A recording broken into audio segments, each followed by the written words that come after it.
supposed to be voluntary. Indians were supposed to volunteer to move, which they of course didn't. We were very connected to our homelands. Removals were forced. And 1830 was the Indian Removal Act. 1838, 1839 is the Trail of Tears. Most people know about the Trail of Tears. The Trail of Tears is only one incidence of what were really hundreds of tribes that were forced from lands in the east, right, which were starting to be populated and desired, to lands in the west, which were not yet desired. But that too would change, right? With the discovery of gold in the west became a place that the Indians needed to be removed from. In 1851, there was the Indian Allocation Act, and that was the development of reservations. So Indians were now removed from the west and placed into lands that were usually deemed unsuitable, right, for survival. We were basically pushed onto reservations, I think, with hopes that we would starve to death. We're very resilient people. We did not. We did not starve to death. We learned how to make fry bread. We learned how to make wonderful things out of the commodities that we were given. You can give us, flour and sugar and oil, and we can make something delicious.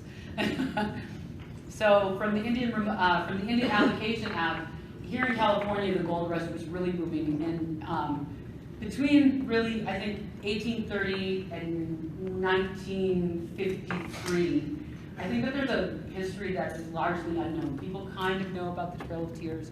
But in that time, especially with the gold rush, there's the allocation where we're put onto reservations. But then there is the gold rush, and there's a lack of people to do basic work. So everybody's out panning for gold.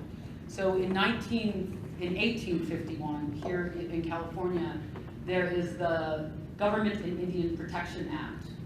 Sounds pretty good. It actually made it legal to enslave Native children, and soon it was followed with adults. In 1952 and 1852, 1857, there started to be bounties on the heads of Indians, where there was $50 for men, $25 for women and children. Women and children were encouraged to be brought in alive because of the factor of enslavement. But men, they preferred to bring in dead. It got to be so that it was too much to bring in the bodies, and so scalps were brought in. Right? So it's not just Indians. Scalping was an act of warrior, a warriorship for natives, but it became a convenience for bringing in. The skulls were too big, so they just brought in the scalps. I think the real thing real change in 1860, right after being relegated to reservations, being hunted down, being driven from the mountains in which many Indian tribes were hidden, the Indians that were on the reservations, I think, showed more resilience than was expected.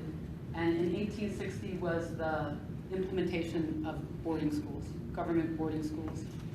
From 1860 until 1978, it was legal for the government to come and take Indian children against the parents' will and to place them in boarding schools. Only in 1978 was that changed.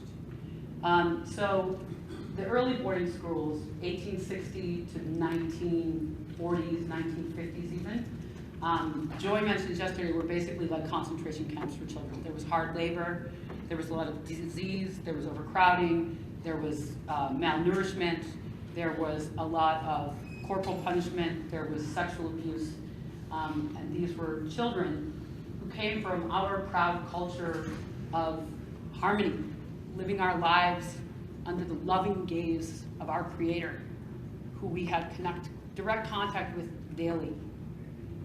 Our children were taken and put into mission schools where they were brutalized and beaten, where they were told that they were heathens and that God, in fact, hated them. And some of these people grew from 6 and 7 years old into teenagers, and then these broken spirits were sent back to our reservations. And therein is really that history of trauma. We learned last year's conference about developmental trauma. And so these broken spirits are sent back to reservations where our alcoholism rates are 6 times that of the rest of the nation. That's a hopelessness. That is unbearable hopelessness, a confusion, a lack of trust in the world, and lack of feeling of placement in the world in which you live. People who are brutalized as children, they inherit an unwanted legacy of violence that is also seen in domestic abuse and child neglect on reservations. Today on the reservations we're left with teen suicide rates that are 4 times the national averages. Huge incidence of poverty. We still have many reservations without running water. Graduation rates are lower than those, life expectancy. Basically, the census every year comes up with numbers for Indian health that parallel conditions in third world countries. The boarding schools, though, back to the boarding schools. The boarding schools, to me, were such an important difference, I think, in the genocide of a lot of other cultures, where the children were separated from their parents, where the children were taken away and brutalized and then sent back. There's that interruption in the generation to generation teachings and the things that link our culture to our future. There's a break in that, which I think has made the predicament of Native Americans very unique in the United States. So I'm very excited that Bob has taken the time to give voice to Native people, to be able to begin telling our stories. As Louise mentioned yesterday, mourning and remembrance are essential to healing.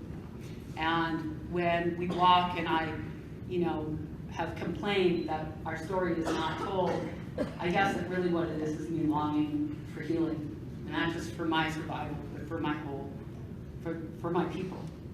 And so I want to thank Bob for giving voice to our story of remembrance and mourning. And thank you for your attention as well.